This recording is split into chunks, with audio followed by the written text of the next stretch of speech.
Hello மக்களே, இன்னைக்கு மத்தியானம் நம்ம வீட்டில் என்ன சாப்பாடு பார்த்துருவோமா? உளுந்தஞ்சோறு. ஓகேவா மக்களே? உளுந்தஞ்சோறு உடம்புக்கு ரொம்ப ஆரோக்கியமானது. ஓகேவா? அப்புறம் பார்த்தீங்கன்னா இங்கே பாருங்க, நாட்டுக்கோழி குழம்பு. ஓகேவா? சுட சுட இருக்குது. ஓகே மக்களே?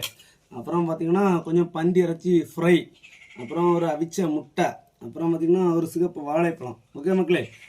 உளுந்தஞ்சோறும் சிக்கன் குழம்பும் நாட்டுக்கோழி சிக்கனை வச்சு சாப்பிட்டு வச்சுருக்கலாம்.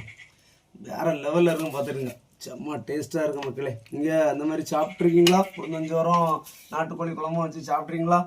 செம்ம டேஸ்ட்டாக அல்டிமேட்டாக இருக்கும். நான் ஒரு பிடிக்க போகிறேன். ஓகே மக்களே? உளுந்தஞ்சோறும் நாட்டுக்கோழி குழம்பும் வச்சு சாப்பிட்டுன்னு வச்சுருக்கலாம். ரொம்ப சுவையாக இருக்கும். ரெண்டும் காம்பினேஷன் செம்மையாக இருக்கும். பார்த்துருங்க, வேறு லெவலில் இருக்கும். முன்னாடி பார்த்தீங்கன்னா கிராமப்புறங்களெல்லாம் இந்த கல்யாண வீடு நடக்கும் பார்த்தீங்களா, அந்த டைமில் போடுவாங்க, முறைச்சோறுனி பிடிங்கி போடுவாங்க. வச்சு சாப்பிடுங்க, செம்ம டேஸ்ட்டாக இருக்கும். உடம்புக்கு ரொம்ப ஹெல்த். ஓகே மக்களே? பிடிச்சிருந்தா லைக் பண்ணுங்கள், சப்போர்ட் பண்ணுங்க. சூப்பர். ஓகே மக்களே? பிடிச்சா லைக் பண்ணுங்கள், சப்போர்ட் பண்ணுங்கள், சப்ஸ்கிரைப் பண்ணுங்கள். உளுந்தஞ்சோறு வச்சு சாப்பிடுங்க. உடம்பு ரொம்ப ஆரோக்கியமானது. ஓகே மக்களே? பாய்.